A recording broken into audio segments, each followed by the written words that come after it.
নমস্কাৰ ND24 চাই থকাৰ বাবে ধন্যবাদ আৰু হ্যাশট্যাগৰ আজিৰ খণ্ডলৈ মই মানৱ প্ৰতিমে আপোনালোকক স্বাগতম জনাইছো 24ৰ মিছন সফল হৈছে শাসক প্ৰবল প্ৰত্যাহ্বানৰ সন্মুখীন হৈছে বিৰোধী এই কথাত নিশ্চিত হৈছে ফলাফল ৰাইজে দিব কিন্তু তেওঁলোকে এটো কথা দাবী কৰিছে যে তেওঁলোকে যেটো 24ৰ বাবে মিছন কৰিছিল সেইটো তেওঁলোকৰ সফল হৈছে আৰু এতিয়া তেওঁলোকে 24ক লৈ চিন্তা কৰা নাই তেওঁলোকৰ এতিয়া চিন্তা আৰম্ভ কৰিছে 26ক লৈ ইতিমধ্যে প্ল্যান প্ৰস্তুত হৈছে লিড লৈছে অখিল গগৈ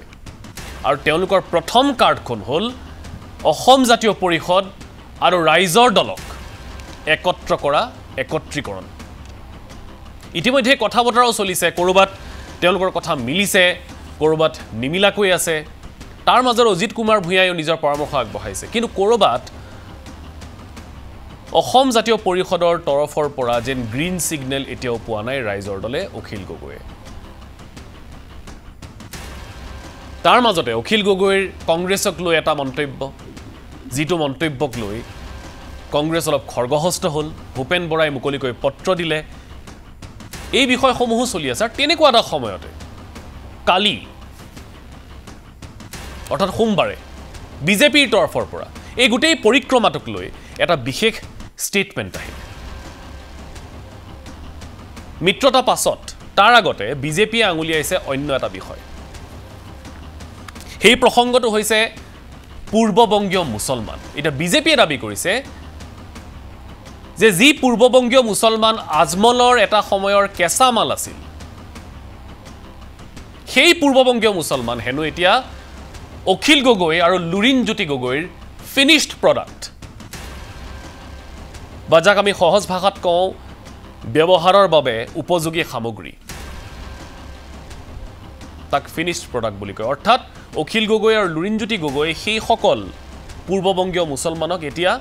নিজৰ আয়ত্তলৈ আনিছে সম্পূৰ্ণ সাজু কৰিছে 26ৰ বাবে তেওঁলোকে কৈছে পূৰ্ববংগীয় মুছলমান এই অখিল গগৈ আৰু লুৰিণজ্যোতি গগৈৰ এতিয়া ত্ৰাণকৰ্তা আৰু প্ৰশ্ন কৰিছে যে এই পূৰ্ববংগীয় মুছলমানক লৈ অখিল গগৈ লুৰিণজ্যোতি গগৈয়ে আঞ্চলিকতাবাদ কৰিব তাৰ মাজতে অগপৰো এখন চিঠি যিখন চিঠিয়ে যোৰহাট কেন্দ্ৰিক আপোনালোকে নিশ্চয় সকলোৱে গমেই পাইছে এই চিঠিখনে কিন্তু আৰু কেইটামান প্ৰশ্নৰ অৱতাৰণা কৰিছে গোটেই বিষয়টো আঞ্চলিক শক্তিৰ ভেটি সুদৃঢ় কৰাক লৈ আৰু এটা প্ৰশ্ন হৈছে যে অসম জাতীয় পৰিষদ আৰু ৰাইজৰ দলৰ একত্ৰীকৰণ যিটো চৰ্চা চলি আছে সেইটো সম্ভৱ হয় নে নহয় কিয় এতিয়ালৈ উভয় পক্ষ সহমতত উপনীত হ'বগৈ পৰা নাই কেৰুণটো ক'ত লাগি আছে আৰু যদি একত্ৰীকৰণ হয় সেই পৰিপ্ৰেক্ষিতত কংগ্ৰেছৰ স্থিতিটো কি হ'ব অজিত কুমাৰ ভূঞাকে ধৰি ৰাজ্যৰ অন্যান্য আঞ্চলিক দলসমূহৰ ভূমিকা কেনেকুৱা হ'ব আৰু আটাইতকৈ ডাঙৰ প্ৰশ্নটো হৈছে যে অসম গণ পৰিষদৰ এই ক্ষেত্ৰত ভৱিষ্যত কি সকলোৱে কয় যে অসম গণ পৰিষদক বিজেপি দলে গ্ৰাস কৰি পেলাইছে বা আগন্তুক সময়ত পেলাব 26ত অসম গণ পৰিষদৰ চিন মুকাম নাইকিয়া হ'ব বিৰোধীৰ দাবী যে সঁচাকৈয়ে এই যি বিৰোধী বা এই যি আঞ্চলিক শক্তি একত্ৰীকৰণৰ প্ৰসংগ এটা চলি আছে আঞ্চলিক শক্তিক আৰু শক্তিশালী কৰিবলৈ যি এটা প্ল্যান এটা ৰচনা হৈছে ইয়াৰ পাছত কেনেবাকৈ অসম গণ পৰিষদেও নিজৰ ট্ৰেক সলনি কৰিবলৈ আগবাঢ়িছে নেকি সকলো সামৰি আজিৰ আমাৰ হ্যাশট্যাগ হৈছে একত্ৰীকৰণৰ ঘাট প্ৰতিঘাত পূৰ্ববংগীয় মুছলমানৰ ত্ৰাণকৰ্তা অখিল গগৈ পূৰ্ববংগ তেওঁলোক বেলেগ ধৰ্মৰ হ'লেও ইছলাম ধৰ্মী লোকসকলে তেওঁলোকক অখিল গগৈ আৰু লুৰিণজ্যোতি গগৈক তেওঁলোকৰ ত্ৰাণকৰ্তা হিচাপে তেওঁলোকে গ্ৰহণ কৰিছে অখিল গগৈ লুৰিণজ্যোতি গগৈ এতিয়া বুকুৰ কুটুম পূৰ্ববংগীয় মুছলমানৰ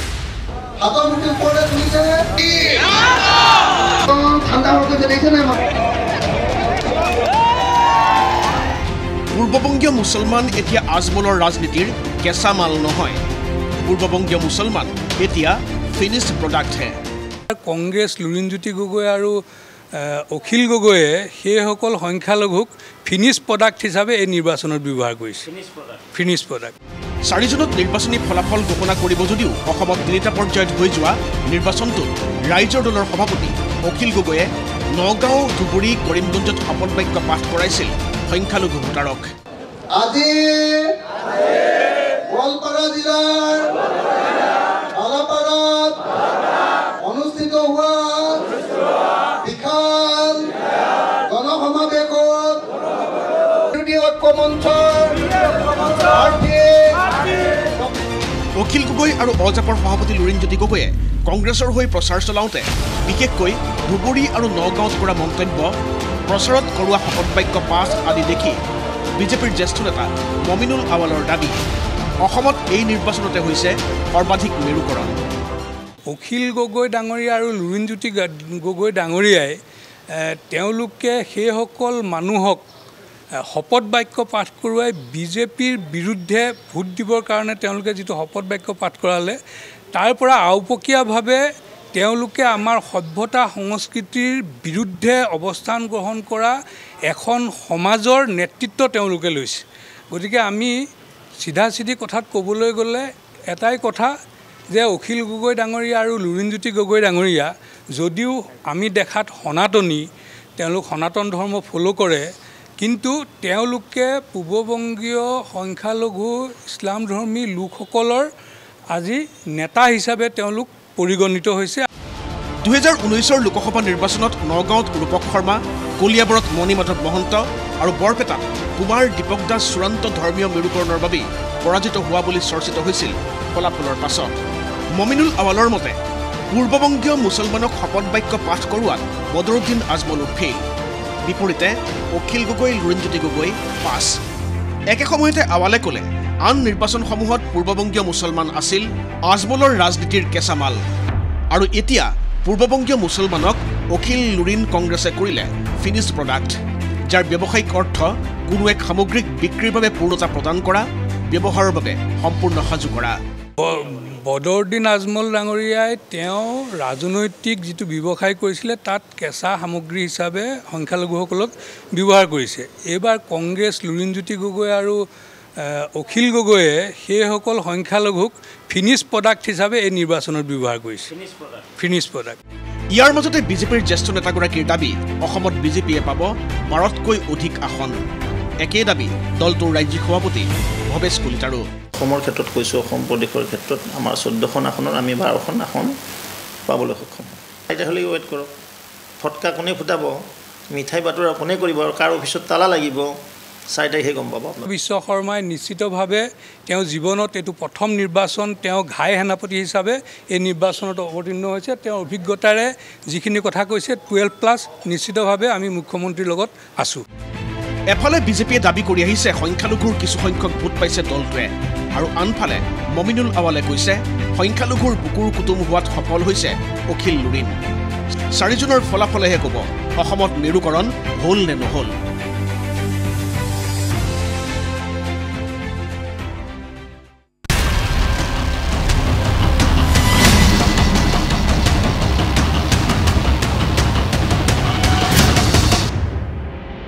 অনুষ্ঠানটো আগবঢ়াই লৈ যাবলৈ আমাৰ সৈতে আজি কেইবাগৰাকী অতিথি আছে মই প্ৰথমতে চিনাই কৰি দিছোঁ আমাৰ সৈতে এই মুহূৰ্তত ষ্টুডিঅ'ত উপস্থিত আছে বিজেপিৰ মুখপাত্ৰ মমিনুল আৱাল মই আৱাল ডাঙৰীয়াক আমাৰ অনুষ্ঠানৰ মাজলৈ স্বাগতম জনাইছোঁ আমাৰ সৈতে এই মুহূৰ্তত ষ্টুডিঅ'ত আছে অসম জাতীয় পৰিষদৰ সম্পাদক চিত্তৰঞ্জন বসুমতাৰী মই বসুমতাৰী ডাঙৰীয়াক স্বাগতম জনাইছোঁ ষ্টুডিঅ'ত এই মুহূৰ্তত আমাৰ সৈতে আছে ৰাইজৰ দলৰ সাধাৰণ সম্পাদক আজিজুৰ ৰহমান মই ৰহমান ডাঙৰীয়াক স্বাগতম জনাইছোঁ আৰু এই মুহূৰ্তত পোনপটীয়া সম্প্ৰচাৰ যোগে আমি সংযুক্ত হৈছোঁ কংগ্ৰেছৰ বিধায়ক AK ৰছিদ আলম মই আলম ডাঙৰীয়াকো স্বাগতম জনাইছোঁ আপোনাৰ অসুস্থতাৰ মাজত অলপ সময় আমাক দিয়াৰ বাবে ধন্যবাদ আৰু লগতে আমাৰ সৈতে এই মুহূৰ্তত পোনপটীয়া সম্প্ৰচাৰ আছে অসম গণ পৰিষদৰ মুখপাত্ৰ তুলাৰাম গগৈ মই গগৈ ডাঙৰীয়াকো স্বাগতম জনাইছোঁ বিষয়টো অসম গণ পৰিষদো যিহেতু এতিয়া এখন পত্ৰৰ পাছতে প্ৰাসংগিক হৈ পৰিছে তেওঁলোকৰ যিটো স্থিতি গতিকে সেইখিনি কথা আমি আলোচনা কৰিব লাগিব এই গোটেই সপ্তাহটো আচলতে বিগত প্ৰায় 5ৰ পৰা 6টা দিন আমি এই আঞ্চলিক শক্তিৰ যি ধৰণৰ তেওঁলোকৰ কথা বতৰা তেওঁলোকে যেনে ধৰণে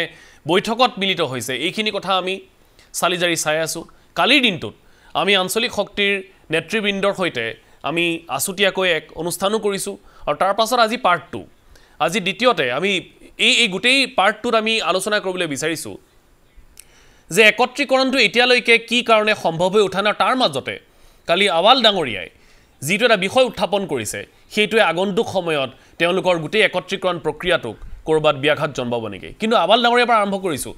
আৱাল ডাঙৰীয়া কালি আপুনি যিখিনি কথা ক'লে তাৰ ভেটিটো কি কাৰণ এইটো যথেষ্ট ষ্ট্ৰং কথা কৈছে আপুনি যে যিটো কাম আজমলে কৰিব নোৱাৰিলে সেইটো কাম লুৰিণজ্যোতি গগৈ অখিল গগৈ কৰি দেখুৱালে আপোনাৰ ভেটিটো কি আচলতে গোটেই কথাখিনি অসমৰ জনসাধাৰণে স্বাধীনোত্তৰ কালত জাতীয় অস্তিত্ব ৰক্ষাৰ স্বাৰ্থত আমি আন্দোলন কৰি আহিছোঁ আমি ত্যাগ কৰি আহিছোঁ শ্বহীদ হৈছে ভাষা আন্দোলন হৈছে খাদ্য আন্দোলন হৈছে 1979 চনৰ পৰা বিদেশী বহিষ্কাৰ আন্দোলন হৈছে 855 জন শ্বহীদ হৈছে আৰু এই আন্দোলনবিলাকৰ ফলত আমি জাতিটোৱে কি পাইছোঁ আৰু জাতিটোক এই আন্দোলনৰ পৰা ৰাজনীতিলৈ যোৱা নেতাসকলে জাতিটোক কি দিছে এই কথাখিনি আমি চালি জাৰি চাব লাগিব আমি জাতীয়তাবাদ বুলি ক'লে আমি কি বুজো আমি আঞ্চলিকতাবাদ বুলি ক'লে কি বুজো আমি এটাই বুজো যে আমাৰ অসমৰ যিসকল ভূমিপুত্ৰ খিলঞ্জীয়া মানুহ সেই মানুহখিনিৰ অৰ্থনৈতিক সামাজিক ৰাজনৈতিক গোটেই সাংস্কৃতিক গোটেই কথাখিনিত আমি যাতে সবল সক্ৰিয়তাৰে ভাষা কৃষ্টি সংস্কৃতি সকলোখিনি কথাত আমি যাতে কাৰো মানে হেৰিত যাব নালাগে আমি যাতে সকলোখিনি সবল হ'ব পাৰোঁ সেই কথাটোৱে মূল কথা আমি দেখিছোঁ যে প্ৰত্যেকটো জাতীয় আন্দোলনৰ পিছতেই সৰু বৰ বিভিন্ন ধৰণেৰে ৰাজনৈতিক শক্তি কিছুমানৰ জন্ম লয় আৰু এই ৰাজনৈতিক শক্তিবিলাক এটা শক্তি আমি যিটো জাতীয়তাবাদ বুলি কওঁ বা আমাৰ যিখিনি কথা সেইখিনি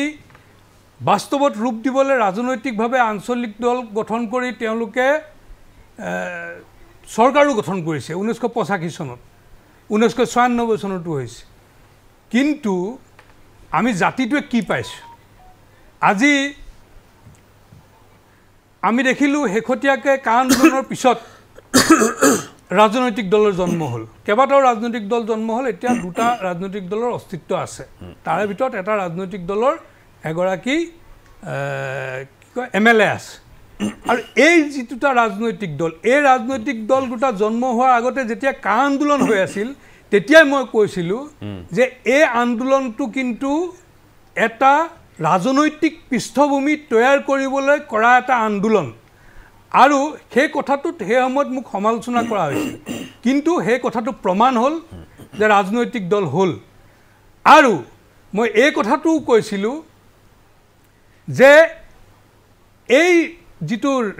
যিটো কা আন্দোলন হৈছে এই কা আন্দোলনটোৰ যিখিনি কথা মানুহক কোৱা হৈছিল মানুহৰ মাজত উত্তেজনা সৃষ্টি কৰিবৰ কাৰণে কোৱা হৈছিল যে 1 কোটি কোনোবাই 1 কোটি 20 লাখ কোনোবাই 80 লাখ বিভিন্ন ধৰণৰ হিচাপ দিছিল যে বাংলাদেশী ৰৈ আছে যিদিনাই কাৰ্যকৰী হ'ব আইন সেইদিনাই বাংলাদেশৰ পৰা মানুহবিলাক আহিব এতিয়া কাৰ্যকৰী হ'ল অহাটো নাই মই সেই সময়তে কৈছিলোঁ আৰু এনেকুৱা ধৰণৰ কথা কোৱা হৈছিল যে কা আন্দোলনৰ সময়ত কোৱা হৈছিল যে বাগানৰ যিবিলাক উজনি অসমত যিবিলাক মানুহৰ মাটি অধিক আছে 7 বিঘাতকৈ বেছি মাটি আছে সেই মাটিবিলাক কাঢ়ি নি বাংলাদেশৰ পৰা অহা বাংলাদেশী বিজেপি চৰকাৰে বিলাই দিব সেই আৰু বাগানৰ যিবিলাক লেবাৰবিলাকৰ মাজত কোৱা হৈছিল শ্ৰমিকবিলাকৰ মাজত কোৱা হৈছিল যে বাংলাদেশৰ লেবাৰ হস্তাত পাব হস্তাত খটাব পাৰিব গতিকে আপোনালোকক ইয়াৰ পৰা বাগানৰ পৰা উলিয়াই পঠিয়াই দিব এনেকুৱা বহুত ধৰণৰ কথা ঠিক আছে কিন্তু বুজিলোঁ কিন্তু এতিয়া লুৰিণজ্যোতি গগৈ অখিল গগৈ ৰাজনৈতিক দল তেওঁলোকে খুলিছে তেওঁলোকে অখিল গগৈ জিকিও আহিলে শিৱসাগৰৰ পৰা লুৰিণজ্যোতি গগৈ এবাৰ ডিব্ৰুগড়ৰ পৰা অৱতীৰ্ণ হৈছে আপুনি তেওঁলোকৰ আঞ্চলিকতাবাদত ক'ত আপোনাৰ সন্দেহ আছে বা কি কাৰণে সন্দেহ আছে আঞ্চলিকতাবাদ প্ৰথম কথা হ'ল যে তেওঁলোকে কাক লৈ আঞ্চলিকতাবাদ কৰিব আঞ্চলিকতাবাদটো তেওঁলোকে যদি যিখিনি মই পূৰ্ববংগীয় বুলি নকওঁ, মই তাতকৈ আৰু এধাপ আগলৈ ক'ব খুজিছোঁ যে যিখিনি বাংলাদেশ সৃষ্টি হোৱাৰ পিছত যিখিনি মানুহ বাংলাদেশৰ পৰা অসমলৈ আহিছিল, সেইখিনি মানুহৰ নাতি পুতি জীয়ৰী বোৱাৰীক লৈ তেওঁলোকে আঞ্চলিকতাবাদ কৰিব খুজিছে নেকি? সেই কথাটো অসমৰ ৰাইজক স্পষ্ট কৰিব লাগিব। কাৰণ আজি দেখিলোঁ যে অখিল গগৈয়ে হওক, লুৰিণজ্যোতি গগৈয়ে হওক, আজি সেই বাংলাদেশৰ পৰা বাংলাদেশ সৃষ্টি হোৱাৰ পিছত যিখিনি মানুহ আহিছে, সেই মানুহখিনিক লৈ বা আমি অবৈধভাৱে যিখিনি প্ৰব্ৰজনকাৰী আহি অসমত থিতাপি লৈ আছে, তেওঁলোকৰ নাতি পুতি জীয়ৰী বোৱাৰী ল'ৰা ছোৱালীক লৈ তেওঁলোকে আঞ্চলিকতাবাদ কৰিব খুজিছে নেকি? আমাৰ ক'বলগীয়া একো নাই। কিয় জাতীয় পৰিষদ ৰাইজৰ দলৰ লগত অসমীয়া খিলঞ্জীয়া মানুহ নাই নেকি আপোনাৰ মতে? মই আছে নাই সেই কথাটো ক'বলৈ যোৱা নাই। তেওঁলোক খিলঞ্জীয়া হয়নে নহয় সেইটোও মই প্ৰশ্ন কৰা নাই। আজি অখিল গগৈ খিলঞ্জীয়া হয়নে নহয়, লুৰিণজ্যোতি গগৈ খিলঞ্জীয়া হয়নে নহয়, লুৰিণজ্যোতি গগৈ অসমীয়া হয়নে নহয়, সেই কথাটো কোনো প্ৰশ্নই নাহে। কিন্তু তেওঁলোকে আঞ্চলিকতাবাদৰ নাম লৈ যিসকল লোকক শপত বাক্য পাঠ কৰোৱাইছে, সেই শপত বাক্য পাঠ কৰোৱাৰ লক্ষ্য উদ্দেশ্য আৰু তেওঁলোকক লগত লোৱাৰ যিটো কথা আঞ্চলিকতাবাদৰ নামত, তেওঁলোকে কেনেকুৱা ধৰণৰ জাতীয়তাবাদ সেইটো কৰিব খুজিছে, কেনেকুৱা ধৰণৰ আঞ্চলিকতাবাদ সেইটো কৰিব খুজিছে, সেই কথাটোত লৈ কিন্তু আমাৰ সন্দেহ আছে। কাৰণ আমি দেখিছোঁ ভাৰতীয় জনতা পাৰ্টীৰ চৰকাৰ ইয়াত হোৱাৰ পিছত, অসমত হোৱাৰ পিছত খিলঞ্জীয়া মানুহক মাটিৰ পট্টা দিয়া হ'ল। আজি ক্ষুদ্ৰ চাহ খেতিয়কক মাটিৰ পট্টা দিয়া হ'ল। আমাৰ যিটো জনজাতীয় জনগোষ্ঠীয় 13খন ভাষা সাহিত্য সভাক অনুদান দিয়া হ'ল। বিভিন্ন আমাৰ সত্ৰকে আদি কৰি বিভিন্ন যিবিলাক আমাৰ অনুষ্ঠানত বেদখল আছিল, সেইবিলাক উচ্ছেদ কৰা হ'ল। গতিকে এই কামবিলাকে মই ভাবোঁ এটা জাতীয়তাবাদী চিন্তাৰ বাস্তৱ প্ৰকাশ। গতিকে ডাঙৰ ষ্টেটমেণ্ট এটা কৰিছে। আপুনি কৈছে যে অখিল গগৈয়ে শপত বাক্য পাঠ কৰোৱা মানুহখিনি আপুনি আওপকৰাই ক'ব বিচাৰিছে যে সেয়া বাংলাদেশী মূলৰ মানুহ। কিন্তু আমি জনাত অখিল গগৈ নগাঁও, কৰিমগঞ্জ আৰু ধুবুৰীত তেওঁ শপত বাক্য পাঠ কৰাইছিল মানুহখিনিক। আপোনাৰ মতে এওঁলোক কি মানে পূৰ্ববংগীয় মুছলমান বা অবৈধ প্ৰব্ৰজনকাৰী নেকি? মই এই কথাটো বাৰে বাৰে কৈ আছোঁ যে তেওঁলোক ভাৰতীয় নাগৰিক হয় নহয় সেইটো দ্বিতীয় কথা। প্ৰথম কথাটো হৈছে যে তেওঁলোক পূৰ্ববংগীয় কওক, বাংলাদেশী মূলৰে কওক বা পূব পাকিস্তানী মূলৰে কওক, সেইসকল মূলৰে মানুহ। মই আজি 2018-17 চন মানতে মই এখন লিষ্ট দিছিলোঁ। অসম বিধানসভাত 17জন নে 18জন বিধায়ক পূৰ্ববংগীয় মূলৰ, মমনসিঙীয়া, নোৱাখলীয়া, ঢাকাইয়া, ৰংপুৰীয়া, এনেকৈ বিভিন্ন পূৰ্ববংগীয় মুখ্যমন্ত্ৰীয়ে ক'লে 42 জন। মুখ্যমন্ত্ৰীয়ে 42 জন কৈছে। এতিয়া 29 জন ইছলাম ধৰ্মী বিধায়ক আছে। এই 29 জন ইছলাম ধৰ্মী বিধায়কৰ ভিতৰত কোন কোন পূৰ্ববংগীয় মূলৰ আছে, কোন কোন আমাৰ ভাৰতীয় মূলৰ আছে, সেইটো মানুহে বিবেচনা কৰিব। কিন্তু কথাটো হৈছে যে পূৰ্ববংগীয় মূল মানে তেওঁ বিদেশী নহয়, পূৰ্ববংগীয় মূল মানে তেওঁ প্ৰব্ৰজনকাৰী নহয়। কিন্তু এই পূৰ্ববংগীয় মূলৰ মানুহখিনিৰ কাৰণে অসমীয়া মানুহৰ মানে প্ৰব্ৰজনৰ দ্বাৰা যথেষ্ট জনসংখ্যাৰ ভাৰসাম্যতা হেৰুৱাইছে। যথেষ্ট আমি সমস্যাৰ সন্মুখীন হৈছোঁ, ৰাজনৈতিকভাৱে, সামাজিকভাৱে, অৰ্থনৈতিকভাৱে, সকলো ক্ষেত্ৰতে। এই কথাটোতো আমি অস্বীকাৰ কৰিব নোৱাৰোঁ। গতিকে মোৰ কথাটো হৈছে যে অখিল গগৈ ডাঙৰীয়াই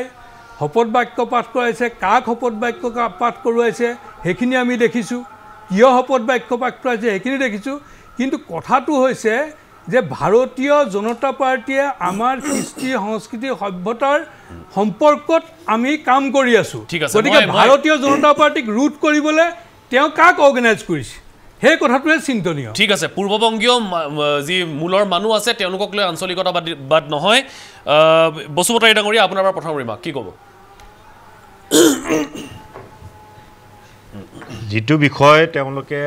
যোৱাকালি আৰু আজি সৰব আলোচনা কৰিব বিচাৰিছে, এই কথাবিলাক যদি নিৰ্বাচনৰ প্ৰাক মুহূৰ্তত ক'লে আৰু ভাল হ'লহেঁতেন। নিৰ্বাচনৰ প্ৰাক মুহূৰ্তত তেওঁলোকে এই কথাখিনি নকৈ নিৰ্বাচন হৈ যোৱাৰ পাছত এতিয়া তেওঁলোকে প্ৰতিক্ৰিয়া প্ৰকাশ কৰিছে। মূল কথাটো কি, যিহেতু এই নিৰ্বাচনত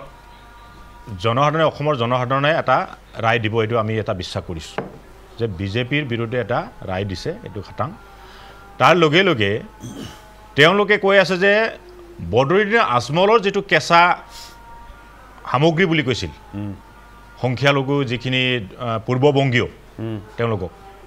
এতিয়া কথাটো তেওঁলোকে মূল কথাটো হ'ল তেওঁলোকে বদৰুদ্দিন আজমলটো কিবা কাৰণত ৰাজনৈতিকভাৱে অপ্ৰাসংগিক হৈ যাব নেকি এবাৰ হাৰিলে বিজেপিৰ সেইটোতে চিন্তা মূল চিন্তাটো তাত যে বদৰুদ্দিন আজমল হাৰি গ'লে তেওঁলোকৰ যিবিলাক তেওঁলোকৰ ভিতৰুৱা যিটো গোপন বুজাবুজি থাকে সেই বুজাবুজি ৰাখি পেলাই অসমৰ মানুহক তেওঁলোকে যে মূৰ্খ সজাই থাকিবলৈ বিচাৰে বিজেপিয়ে আৰু বদৰুদ্দিন আজমলে এটা গোপন সম্পৰ্ক ৰাখি আৰু বদৰুদ্দিন আজমলে গোটেই সংখ্যালঘু মানুহখিনিক বিশেষকৈ পূৰ্ববংগীয় মানুহখিনিক তেওঁ এটা আৱেগৰ জৰিয়তে তেওঁ ভোটটো আদায় কৰি থাকিব পাৰে আৰু ভিতৰি বিজেপিৰ লগত বুজাবুজি কৰি যে আমাৰ ভোট বিভাজন কৰিব পাৰে সেই অংকটোত বিজেপিয়ে সদায় চেষ্টা কৰি আহিছে আজিও চেষ্টা কৰিব এতিয়া কথাটো হ'ল যে আমি আঞ্চলিকতাবাদ কাক লৈ কৰিব বিচাৰিছোঁ এইটো সকলোৱে জানে এতিয়া জল পটপট লুৰিণজ্যোতি গগৈটো ধুবুৰীত খেলা নাই লুৰিণজ্যোতি গগৈটো আপোনাৰ শিলচৰ খেলিবলৈ যোৱা নাই কৰিমগঞ্জত খেলিবলৈ যোৱা নাই লুৰিণজ্যোতি গগৈ অসম জাতীয় পৰিষদৰ দলৰ হৈ সকলো বিৰোধী ঐক্যমঞ্চৰ হৈ ডিব্ৰুগড় নিৰ্বাচন কৰে য'ত জাতীয়তাবাদী শক্তিশালী আছে য'ত আহোম আছে য'ত মৰাণ মটকসকল আছে য'ত চাহ জনগোষ্ঠীসকল আছে সেই অঞ্চলত এই সমষ্টিত লুৰিণজ্যোতি গগৈয়ে তাত নিৰ্বাচন প্ৰতিদ্বন্দ্বিতা কৰিছে তাৰ লগে লগে যে এতিয়া আপোনালোকে চাব যে এই নিৰ্বাচনত তেওঁলোকে টানি আনিছে যে নগাঁও আৰু ধুবুৰী বিশেষকৈ যে পূৰ্ববংগীয় মানুহখিনিক তেওঁলোকে লৈ আঞ্চলিকতাবাদ কৰিব বিচাৰিছে নেকি আমাৰ আঞ্চলিকতাবাদ সেইটো আপোনালোকে চাব ভালকৈ চাব আমাৰ আঞ্চলিকতাবাদ ক'ত আমি সকলো জাতি জনগোষ্ঠী সকলোকে লৈ ইয়াত জনজাতিৰ কথা নাহে ইয়াত জনগোষ্ঠীৰ কথা নাহে ইয়াত ধৰ্মৰ কথা নাহে আমি সকলোকে লৈ এটা ইনক্লুচিভ এটা আঞ্চলিকতাবাদ আৰম্ভ কৰিবলৈ বিচাৰিছোঁ যিটো বিজেপিৰ কাৰণে ডাঙৰ এটা থ্ৰেট ডাঙৰ এটা আপোনালোকৰ মূল শক্তি পূৰ্ববংগীয় মুছলমানে নহয় নেকি তাৰমানে নাই আমিতো সকলোকে কৈছোঁ ইনক্লুচিভ যিসকল ভাৰতীয় নাগৰিক যিসকলে ভোটাধিকাৰ আছে তেওঁলোকক সকলোকে লৈ আমি এটা ইনক্লুচিভ ৰাজনীতি কৰিবলৈ বিচাৰিছোঁ কিন্তু সেইটো নহয় যে বিজেপিৰ নিচিনাকৈ তেওঁলোকৰ ডেমি প্ৰডাক্ট তেওঁলোকে কৈছে যে ফিনিছ প্ৰডাক্ট ডেমি প্ৰডাক্ট তেওঁলোকে বিজেপিয়ে য'ত ভোট নাপাম বুলি ভাবে তাত এজিপিক এৰি দিয়ে চিট যেনেকৈ ধুবুৰীত এৰি দিছে যে কিবা কাৰণত তেওঁলোকে মানে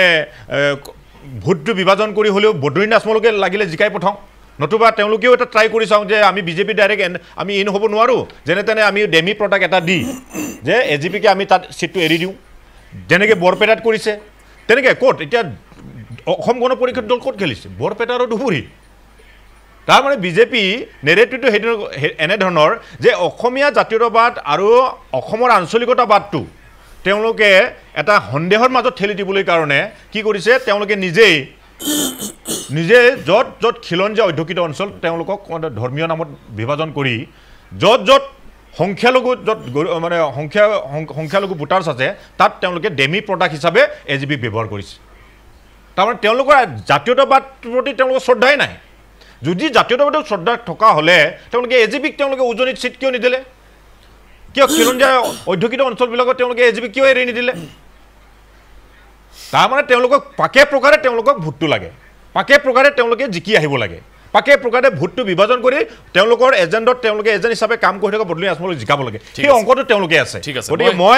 মই ক'ব বিচাৰিছোঁ যে সেইটোৱে এই যিটো কথা তেওঁলোকে কৈছে যে ফিনিছ প্ৰডাক্ট মানে ধৰ্মীয় সংখ্যালঘু যিটো পূৰ্ববংগীয় ফিনিছ প্ৰডাক্ট দিছে যে লুৰিণজ্যোতি গগৈ আৰু অখিল গগৈ ডাঙৰীয়াই দিছে বুলি কৈছে তাৰমানে আচলতে তেওঁলোকে এই কথাটো যে তেওঁলোকে যে এই অসমীয়া খিলঞ্জীয়াবাদৰ লগত যে জাতীয়তাবাদ প্ৰতিষ্ঠা কৰা ছাত্ৰত যে আমাৰ কথা আমাৰ ৰাইজে যে শুনিছে কথাটো যে ভোটদান যে দিছে সেইটোক লৈ বিজেপি শংকিত হৈছে ঠিক আছে মই অসম গণ পৰিষদৰ ৰিয়েকশ্যন ল'ম কিন্তু তাৰ আগতে আমাৰ সৈতে যিহেতু ষ্টুডিঅ'ত ৰাইজৰ দলৰ সাধাৰণ সম্পাদক আইজুৰ ৰহমান আছে ৰহমান ডাঙৰীয়া এটা বাক্যতে কৈছোঁ বিজেপিৰ দাবী যে আজমলেও কৰি দেখুৱাব নোৱাৰা কামটো অখিল গগৈয়ে কৰি দেখুৱালে আজমলে কৰি দেখাব পাৰিছেনে পাৰা নাই আমি সেই বিষয়ত নাযাওঁ অখিল গগৈ ডাঙৰীয়াই ধুবুৰী লোকসভা সমষ্টি বা নগাঁও লোকসভা সমষ্টিত নিৰ্বাচনী প্ৰচাৰ চলাইছিল আৰু ধুবুৰী লোকসভা সমষ্টিত বিজেপিৰ কেণ্ডিডেট আছিল বদৰুদ্দিন আজমল ডাঙৰীয়া আৰু প্ৰত্যেক বছৰে তেখেতসকলে বদৰুদ্দিন আজমল ডাঙৰীয়াক জয়যুক্ত কৰাই আনি বদৰুদ্দিন আজমল ডাঙৰীয়াৰ ছবিটো গোটেই অসমত দেখুৱাই তেওঁলোকে এটা মেৰুকৰণৰ ৰাজনীতি কৰি আহে সেইটো তেওঁলোকৰ এটা গোপন এজেণ্ডা আছিলে আৰু তেওঁলোকে কৈ থাকে যে বদৰুদ্দিন আজমল ডাঙৰীয়াক আমি দিছপুৰৰ পৰা মানে কেতিয়াবা 100 কিলোমিটাৰ বুলি কয়, কেতিয়াবা 100 মিটাৰ বুলিও কয় যে 100 মিটাৰলৈকে আমি আহিব নিদিওঁ, এনেকুৱা মানে খুব হুংকাৰ দিয়ে। কিন্তু আচলতে বদৰুদ্দিন আজমল ডাঙৰীয়াক তেখেতসকলে জীয়াই ৰাখে। যিটো কাম অখিল গগৈ ডাঙৰীয়াই বা লুৰিণজ্যোতি গগৈ ডাঙৰীয়াই গৈ এই মেৰুকৰণৰ ৰাজনীতিও নিঃশেষ কৰিবৰ কাৰণে অসমৰ ধৰ্মীয় সংখ্যালঘু অধ্যুষিত এই ধুবুৰী লোকসভাত গৈ পিনি তেখেতসকলক শপত বাক্য পাঠ কৰাই হোক বা বক্তব্যৰ জৰিয়তে মানুহবিলাকক মটিভেটেড কৰিয়েই হোক যে আমি মেৰুকৰণৰ ৰাজনীতি শেষ কৰিব লাগিব। নাম্বাৰ 1, উগ্ৰ হিন্দুত্ববাদী বিজেপি দলক পৰাভূত কৰিবলৈ হ'লে সমান্তৰালভাৱে উগ্ৰ ইছলামবাদী যিটো মুছলমানবাদী যিটো দল UDF দল, এই UDFক আমি শেষ কৰিব লাগিব। আৰু এই কথাখিনি আনসকলে বুজাব নোৱাৰিলেও অখিল গগৈদেৱে কিন্তু ৰাইজক বুজাব পাৰিছে, সক্ষম হৈছে। আৰু যাৰ কাৰণে নেকি আজি ধুবুৰীত যিসকলে বদৰুদ্দিন আজমল ডাঙৰীয়াৰ নামত কান্দিছিলে, যিসকলে বদৰুদ্দিন আজমল ডাঙৰীয়াৰ নামত চকু মুদি ভোট প্ৰদান কৰিছিলে, সেইসকল লোকে কিন্তু আজি এই বছৰ কিন্তু বদৰুদ্দিন আজমল ডাঙৰীয়াই ভোট প্ৰদান নকৰিলে। তেওঁলোকে বুজি পালে যে অখিল গগৈদেৱে যেতিয়া বুজাইছে যে তেতিয়া বুজি পালে যে নহয়, আচলতে আমি ভুল ৰাস্তাত আছোঁ। আমি বদৰুদ্দিন আজমল ডাঙৰীয়াক যিমান দিন জীয়াই ৰাখিম সিমান দিনে আমাৰ ওপৰত অত্যাচাৰ চলি থাকিব, সিমান দিনেই মেৰুকৰণৰ ৰাজনীতি অসমত চলি থাকিব। গতিকে মেৰুকৰণৰ ৰাজনীতিটো বন্ধ অখিল গগৈদেৱৰ এই প্ৰচেষ্টাত শেষ হ'ব গৈ আছে। আৰু এইটোৱে বিজেপিৰ কাৰণে সাংঘাতিক মূৰৰ কামনি হৈছে, যাৰ কাৰণে চিত্তৰঞ্জন মুখ্যমন্ত্ৰী ডাঙৰীয়াই কৈছে যে নিৰ্বাচনৰ প্ৰাক মুহূৰ্তত তেখেতসকলে এই কথাটো অনুভৱ কৰিব পৰা নাছিল যে অখিল গগৈদেৱে বা লুৰিণজ্যোতি গগৈ ডাঙৰীয়াই সংখ্যালঘু অধ্যুষিত অঞ্চলত গৈ মেৰুকৰণৰ ৰাজনীতিটো নিঃশেষ কৰিবৰ কাৰণে তেখেতসকলে যি প্ৰচেষ্টা চলাইছিল তেওঁলোকে অনুভৱ কৰা নাছিলে। নিৰ্বাচনৰ পিছত যেতিয়া পৰ্যালোচনা কৰিছে, পৰ্যালোচনা কৰাৰ সময়ত তেখেতে অনুভৱ কৰিছে আমাৰ দেখোন মুধা মাৰিব বিচাৰি আছে। আমি যিটো নাটক কৰি অসমীয়া জনতাৰ পৰা আমি ভোট লৈ আমি শাসনত আছোঁ, আমি সেই নাটকে দেখোন শেষ কৰি পেলাই আছে। আমাৰ নাটকৰ যিজন মেইন খলনায়ক বদৰুদ্দিন আজমল ডাঙৰীয়া, তেওঁক যদি এই চিত্ৰপথৰ পৰাই আঁতৰাই দিয়া হয় তেতিয়াহ'লে আমি কাক খলনায়ক দেখুৱাম, আমি কাক দেখুৱাই কাক ভয় খুৱাই পিনি আমি কোন ছবিটো দেখুৱাই পিনি আমি ভোট ল'ম। গতিকে এই কথাবিলাক যেতিয়া তেওঁলোকে অনুভৱ কৰিলে তেতিয়াই তাৰ পিছৰ পৰাই মুখ্যমন্ত্ৰী ডাঙৰীয়াৰ পৰা আৰম্ভ কৰি মমিনুল আউৱাল ডাঙৰীয়ালৈকে এতিয়া তেওঁলোকে এই কথা বতৰাবিলাক উপস্থাপন কৰিব ধৰিছে। আৰু এটা তেওঁলোক যে সঁচা অৰ্থতে মেৰুকৰণৰ ৰাজনীতি কৰি ভাল পায় সেই কথাটো বুজাব বিচাৰি আছে। এতিয়া মই আপোনালোকক এটা কথা ক'ব বিচাৰিছোঁ যে মমিনুল আউৱাল ডাঙৰীয়াই তেখেতে 2016 চনত অসমত বিজেপি চৰকাৰ গঠন হোৱাৰ পিছৰ পৰাই তেখেতে খুব এটা আৱাজ দিছিলে যে গৰীয়া, মৰিয়া, দেশী, জুলহা আৰু পাঙাল বা চৈয়দ এই 5টা বা 6টা জনগোষ্ঠীৰ লোকক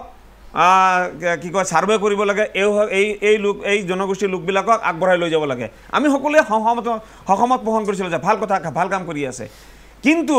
এতিয়া সেই একেজন মমিনুল আউৱাল ডাঙৰীয়াই একাকাৰ কৰি পেলাইছে যে দেশী লোকসকলক তেওঁলোকে এই পূৰ্ববংগীয় বুলি কয়, কিবা বুলি কৈ আছে। এতিয়া অলপ আগতে ক'লে যে বাংলাদেশী মূলৰ বা বাংলাদেশ গঠন হোৱাৰ পিছত আহিছে বুলি কৈ আছে। বাংলাদেশ গঠন হোৱাৰ পিছত যদি কোনোবা লোক আহিছে, তেওঁ মুছলমান হওক হিন্দু হওক, আমিতো সকলোৱে বিৰোধ কৰি আছোঁ। আৰু আপোনালোকে আজি তেওঁলোকৰ শাসনত আছে, কিয় বাংলাদেশ সৃষ্টি হোৱাৰ পিছৰ মানুহবিলাকক আপোনালোকে অসমৰ পৰা বিতৰণ কৰিব নোৱাৰিলে, ভাৰতবৰ্ষৰ পৰা কিয় বিতৰণ কৰিব নোৱাৰিলে? সেইসকলক আপোনালোকে নাগৰিকত্ব দি আছে, কাইনো আনিলে? ইফালেদি আপোনালোকে এই দেশী লোকসকলক এফালেদি খিলঞ্জীয়াৰ কি কয় চাৰ্টিফিকেট দিব বিচাৰে, আনফালেদি একাকাৰ কৰি আজি অখিল গগৈ ডাঙৰীয়া আপোনালোকে যিটো ভিডিঅ' দেখাই আছে, যিখিনি মানুহক শপত বাক্য পাঠ কৰাই আছে, তাততো 80% মানুহ দেশী মানুহ। ছাৰ্ভে কৰক গৈ পিনি, এই বালাপাৰা বুলি কৈছে, বালাপাৰাত গৈয়ে হওক 80% মানুহ দেশী মানুহ, খিলঞ্জীয়া মানুহ, আপোনালোকৰ মতে খিলঞ্জীয়া মানুহ। সেইখিনি মানুহক আপোনালোকে আজি তাৰিখত অপমান কিয় কৰি আছে? কিয় এইবিলাক মানুহৰ কথা কৈ আপোনালোকে মেৰুকৰণৰ ৰাজনীতি কৰিব বিচাৰি আছে? যেতিয়া ভোটৰ প্ৰয়োজন হ'ব, যেতিয়া আপোনালোকে মানে ৰাইজৰ মাজলৈ যাব লাগিব, তেতিয়া খিলঞ্জীয়া বাবা আহা। আৰু যেতিয়া ৰাজনীতি কৰিব লাগিব তেতিয়া ক'ব যে এইবিলাক বাংলাদেশী, এইবিলাক পূৰ্ববংগীয়, নানান ধৰণৰ আপোনালোকে বিশেষণ ব্যৱহাৰ কৰিব। আনফালেদি অখিল গগৈ ডাঙৰীয়া বা লুৰিণজ্যোতি গগৈ ডাঙৰীয়া ধুবুৰীত গৈ মিটিং কৰিলে এইটো পাপ হৈ যায়, নগাঁৱত গৈ মিটিং কৰিলে এইটো পাপ হয়। কিন্তু ডক্টৰ হিমন্ত বিশ্ব শৰ্মা ডাঙৰীয়াই নগাঁৱৰ ধিঙত গৈ এই মিয়া মুছলমানৰ মহিলাসকলক গৈ যেতিয়া মাতৃ বুলি কয়, আই বুলি কয়, আৰু তাৰে উপস্থিত থকা লোকসকলক যেতিয়া পিতৃ বুলি কয়, সেইটো কিন্তু পাপ নহয়, সেইটো পাপ নহয়। এই কামৰূপ জিলাৰ চুনতলিত গৈ কিমান কি কৰা নাছিলে মুখ্যমন্ত্ৰী ডাঙৰীয়াই এইবাৰ নিৰ্বাচনত। গতিকে যদি সেইবিলাক ভিডিঅ' আছে, মানুহৰ জেগা আপোনাক কৈ আছোঁ, সেইবিলাক ভিডিঅ' আপোনালোকে দেখুৱাব লাগে যে মুখ্যমন্ত্ৰী ডাঙৰীয়াই হিমন্ত বিশ্ব শৰ্মা ডাঙৰীয়াই গৈ ভোট ভিক্ষা খুজিলে সেইবিলাক কোনো পাপ নহয়। কিন্তু অখিল গগৈ ডাঙৰীয়া আৰু লুৰিণজ্যোতি গগৈ ডাঙৰীয়াই গ'লে এইবিলাক পাপ হৈ যায় ছিন্ন বিচ্ছিন্ন হৈ যাব এনেকুৱা ধৰণৰ মন্তব্য কৰাটো আমি বিচাৰিছোঁ মই শেষ কৰিব বিচাৰিছোঁ আমি বিচাৰিছোঁ যে অসমত আমি যিমান জনগোষ্ঠীৰ লোক আছোঁ আনকি কোনোবাই ৰাজস্থানৰ বা কোনোবাই বিহাৰৰ পৰা আহি অসমত থিতাপি লৈছে ইয়াতে অসমত ভোট প্ৰদান কৰি আছে সেই তেনেকুৱা লোকো যদি আছে আৰু তেনেকুৱা লোকো যদি আগবাঢ়ি আহে আমাৰ আঞ্চলিকতাবাদত বা আমাৰ জাতীয়তাবাদত তেওঁলোককো আমি অন্তৰ্ভুক্ত কৰিম ঠিক আছে মই এই মুহূৰ্তত আলম ডাঙৰীয়া আপোনাৰ ওচৰলৈ আহিছোঁ এতিয়া যি ধৰণে এই আঞ্চলিকতাবাদৰ এটা নতুন শক্তি এটা ইতিমধ্যে অজিত কুমাৰ ভূঞা ডাঙৰীয়াই অখিল গগৈ ডাঙৰীয়াই আমাৰ কালি অনুষ্ঠানত কৈছে কংগ্ৰেছৰ তৰফৰ পৰাও আছিলে সিকদাৰ ডাঙৰীয়া গতিকে তেখেতেও কৈছে যে এটা আঞ্চলিক শক্তিৰ এটা উত্থান ঘটিছে আৰু ঘটাটো দৰকাৰ কাৰণ অসম গণ পৰিষদে তেওঁলোকৰ এটো অভিযোগ যে অসম গণ পৰিষদে চূড়ান্তভাৱে অসমীয়া জাতিটোক তেওঁলোকে প্ৰবঞ্চনা কৰিছে গতিকে সেই আঞ্চলিকতাবাদী শক্তিৰ আজি কোনো ধৰণৰ অস্তিত্ব নাই গতিকে এটা নতুন আঞ্চলিক শক্তি লাগে আৰু সেই কাৰণে এই আঞ্চলিক শক্তি একত্ৰিত হৈছে কিন্তু এই ক্ষেত্ৰত এতিয়া আৱাল ডাঙৰীয়াই যিখিনি কথা কৈছে সামগ্ৰিকভাৱে এই শক্তিটো উত্থানৰ ক্ষেত্ৰত কংগ্ৰেছৰ ভূমিকাটো কেনেকুৱা হ'ব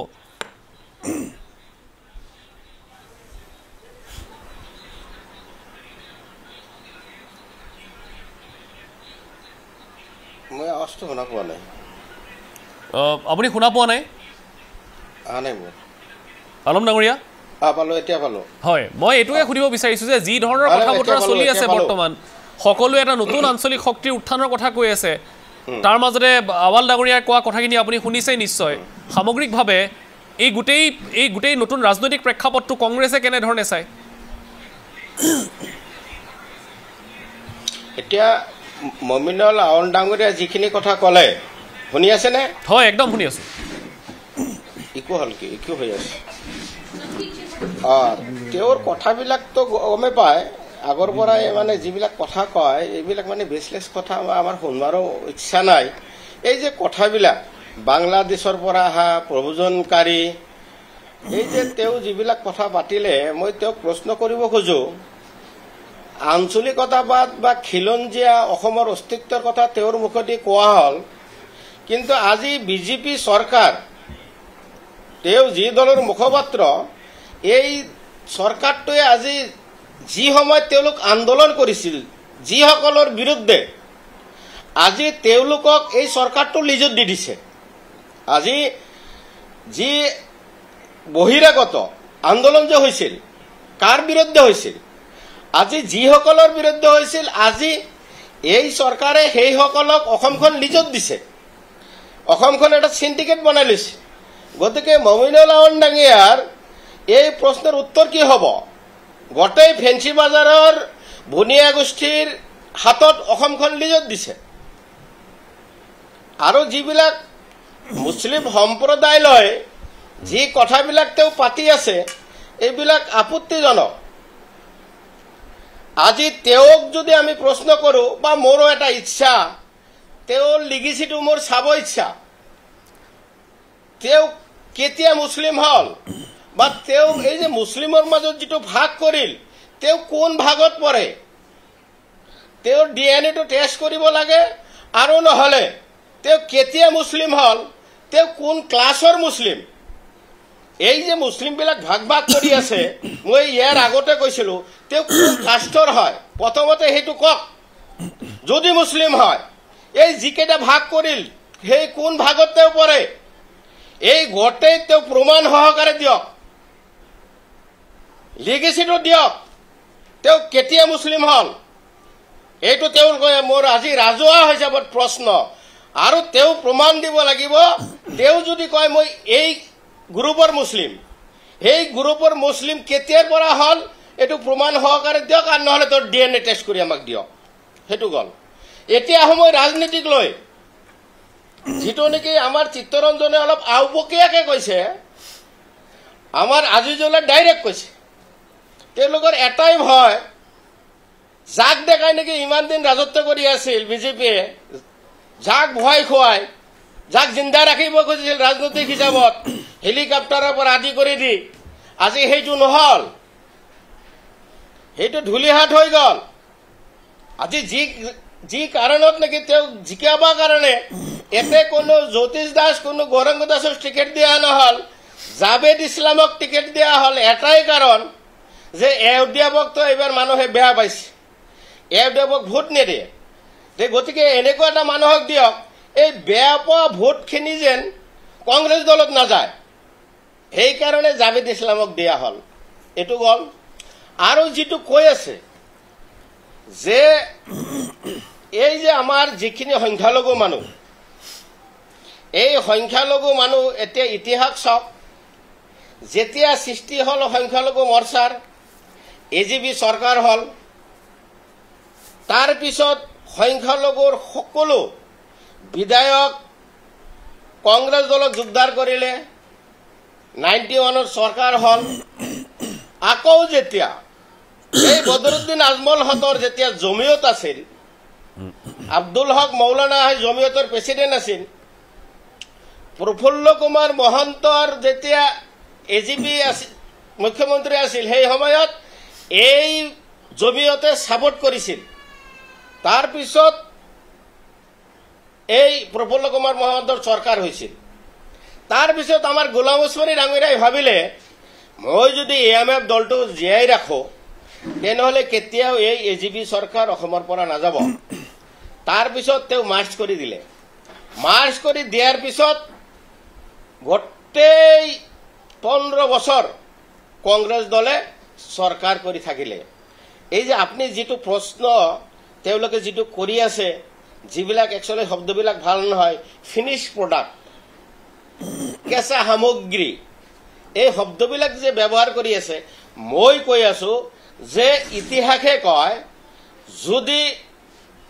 এই যে ধৰ্মৰ ভিত্তিত যিবিলাক দল গঠন হৈছিল ইএমএফ এউডিএফ যদি এউডিএফ দলটো নোহোৱা হয় মই ক'ব বিচাৰি আছো এই সংখ্যালঘু ৰাইজে কংগ্ৰেছ দলটোহে বাছি ল'ব তেওঁলোকে যেটো কৈ আছে ৰাজনৈতিক ভাষা এইবিলাক ৰাজনৈতিক ভাষা আকৌ যাতে কংগ্ৰেছ দলটো যাতে শক্তিশালী হ'ব নোৱাৰে যাৰ কাৰণে নেকি এটো উৎসাহ জগাই বিভিন্ন ঠাইত যেন মানুহখিনি ভাগ ভাগ হৈ যায় যাতে তেওঁলোকে যাতে আকৌ ৰাজত্ব কৰিব পাৰে সেই ভাষাবিলাক পাতি আছে এতিয়া মোৰ কথা স্পষ্ট সংখ্যালঘু ৰাইজ এউডিএফটো ন্যাশনাল ডেথ হল গম পাইছে ইতিমধ্যে বদৰুদ্দিন আজমল সাহেবে যে বিজেপিৰ পৰা যে ইন্ধন পাই আছিল আমাৰ সংখ্যালঘু মানুহখিনি বুজি পালে আমি এটাকে বুজাই দিছো মাদ্ৰাসা ভাঙাত বদৰুদ্দিন আজমল সাহেব জড়িত আছিল আমি কংগ্ৰেছে এটাকে বুজাই দিছো প্ৰমাণ সহকাৰে দিছো ইলেকশনত মানে হেতুকে আবাল ডাঙৰীয়াই কৈছে যে আজমলে কৰিব নোৱাৰা কামটো কেনেবাকৈ বিৰোধী ঐক্যই অখিল গগৈ লুৰিন গগৈ কৰি দেখুৱালে নেকি সেইটো এটা প্ৰশ্ন আছে মই গৈ আছো আলম ডাঙৰীয়া লগতে আমাৰ সৈতে যেহেতু গগৈ ডাঙৰীয়া আছে মই যাম তাৰ আগতে এটা 2 মিনিটৰ বাণিজ্যিক বিৰতি আছে এটা বিৰতি লৈ লৈছো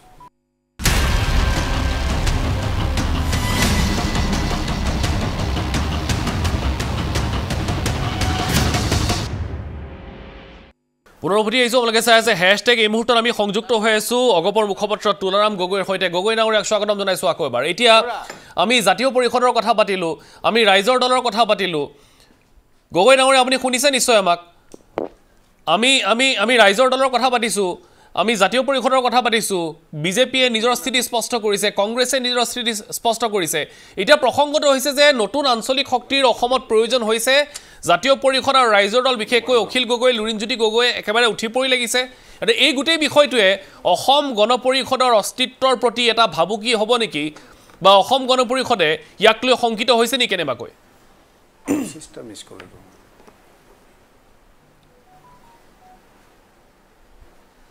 গগৈ ডাঙৰীয়া শুনিছে আকৌ এবাৰ সংযুক্ত হ'বলৈ চেষ্টা কৰি আছো তেখেতক ফোন লগাওক মই আকৌ এবাৰ এইখিনিতে কৈ থৈ দিওঁ যে এই গোটেই প্ৰসংগটোক লৈ আচলতে অসম গণ পৰিষদে আজি এখন পত্ৰ প্ৰেৰণ কৰিছে যোৰহাট সমষ্টিটোক লৈ যিখন পত্ৰই কিন্তু কেইবাটাও তাৎপৰ্য বহন কৰিছে বিশেষকৈ ৰাজনৈতিক মহলৰ যদি আমি কথা কওঁ কাৰণ যোৰহাটত বিজেপি কৰ্মীৰ কাম কাজক লৈ অসম গণ পৰিষদে শংকা প্ৰকাশ কৰিছে তেওঁলোকে খেদ প্ৰকাশ কৰিছে আৰু তেওঁলোকে দাবী কৰিছে যে তপন কুমাৰ গগৈৰ বাবে বিজেপি কৰ্মীসকলে যিমান লাগিব লাগিছিল সিমান নালাগিলে অসম গণ পৰিষদৰ প্ৰচেষ্টাতে তপন কুমাৰ গগৈ জিকি আহিব ইত্যাদি এই মুহূৰ্তত এইখিনি কথা কোৱাৰ কি প্ৰয়োজন আছিল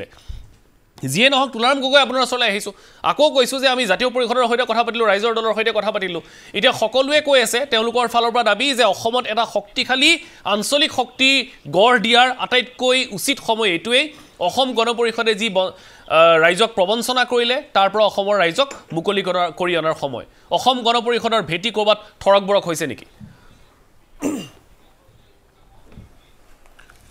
চাওক অসম গণ পৰিষদ দলৰ ভেটি থৰক বৰক হৈছে বা অসম গণ পৰিষদ দল দুৰ্বল হৈছে অসমত আঞ্চলিকতাবাদ অধিক শক্তিশালী কৰিবৰ কাৰণে আকৌ কেইটামান আঞ্চলিক দল এইবিলাক কথা আচলতে বৰ প্ৰাসংগিক কথা বুলি মই নাভাবোঁ কাৰণ অসম গণ পৰিষদ দল 1985 চনত জন্ম হৈ আপোনালোক সকলোৱে জানে এতিয়ালৈকে দুবাৰকৈ ৰাজ্যখনৰ শাসনত বহিছে আমি অসমৰ 126টা সমষ্টিৰ ভিতৰত 88টা সমষ্টিত অসম গণ পৰিষদ দলে এতিয়ালৈকে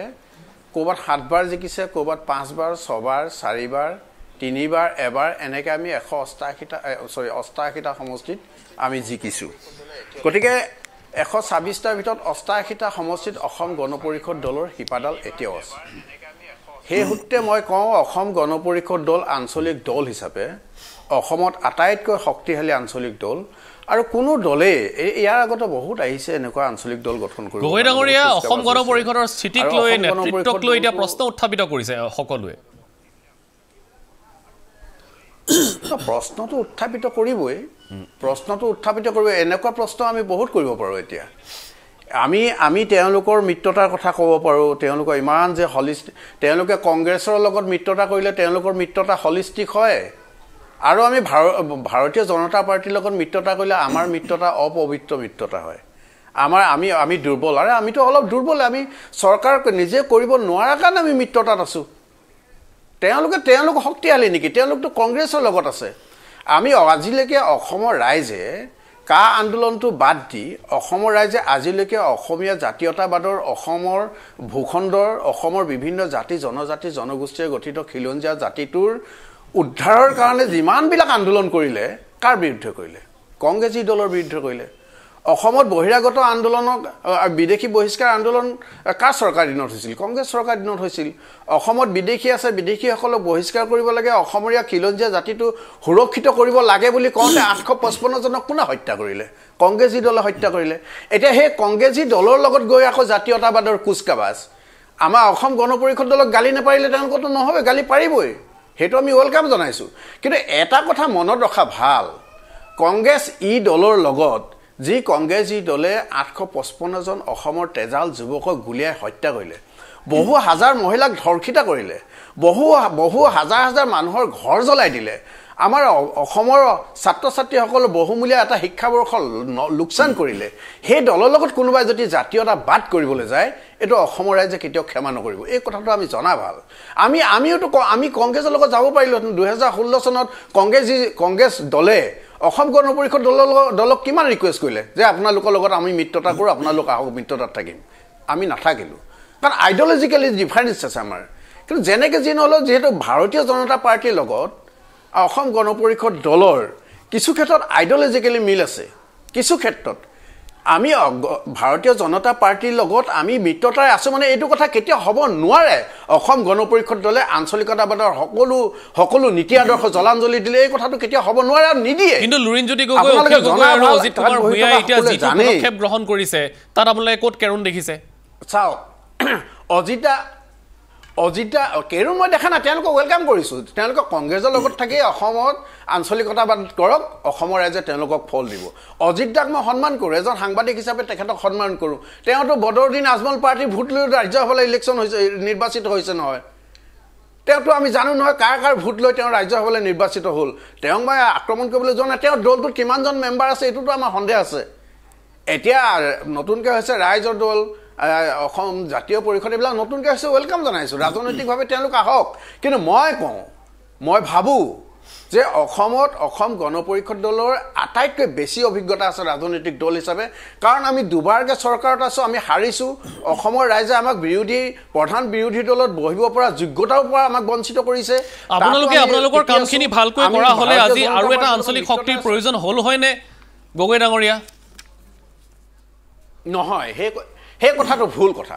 তেতিয়াহ'লে আমি এতিয়া সদৌ অসম ছাত্ৰ সন্থা কৈ এই কথাটো মানুহে কিছুমানে কয় যেটো লুৰিণজ্যোতি গগৈ সদৌ অসম ছাত্ৰ সন্থাৰ পৰা আহিছে এই সদৌ অসম ছাত্ৰ সন্থাই ভালদৰে ছাত্ৰ সন্থা কৰা হ'লে আৰু বেলেগ জাতি জনগোষ্ঠীৰ ছাত্ৰ সংগঠন নহ'লেহেঁতেন এনেকুৱা এটা ধাৰণা দিব বিচাৰে কথাটো তেনেকুৱা নহয় মানুহ জীৱটো হ'ল নিজে স্বয়ংচালিত প্ৰত্যেকৰ মন মগজুত কিবা এটা ৰাজনৈতিক উচ্চাকাংক্ষা থাকে এতিয়া বহুতে কংগ্ৰেছৰ লগত মাথা মাৰিব কিয় মগজটো তাত খটাব কিয় কাৰণ ভাৰতীয় জনতা পাৰ্টি বা কংগ্ৰেছ অসম গণ পৰিষদ দললৈ আহিলে তেওঁলোকে টিকেটৰ দৌৰত বহুত দৌৰিব লাগিব এই কথাটো জানে কাৰণ ইয়াত মানুহ ফুল হৈ আছে সহজতে টিকেটটো ক'ত পায় তেনেকুৱা ধৰণৰ প্ৰত্যেকতে নিজৰ ব্যক্তিগত স্বাৰ্থ সিদ্ধিৰ কাৰণে এইবিলাক কথা কৈ থকা ঠিক আছে মই এইখিনিতে আৰু এটা বিৰতি লম মই গগৈ ডাঙৰীয়া গৈ আছো আপোনাৰ ওচৰলৈ কাৰণ আৰু বিভিন্ন কথা ওলাইছে গতিকে আলোচনাৰ থল আছে এটা কথা থাকি গৈছে গাঁৱে ভূঞে এতিয়াও কিন্তু বহুত হাজাৰ হাজাৰ অসম গণ পৰিষদ দলৰ নিষ্ঠাবান কৰ্মী আছে তেখেতলোকক সন্মান জনাই কথাবিলাক পাতিলে বেছি ভাল ঠিক আছে মই গৈ আছো আলম ডাঙৰীয়াও কিবা ক'বলগীয়া আছে নিশ্চয় তাৰ আগতে আৰু এটা 2 মিনিটৰ বিৰতি লৈছো পুনৰ উভতি আহিম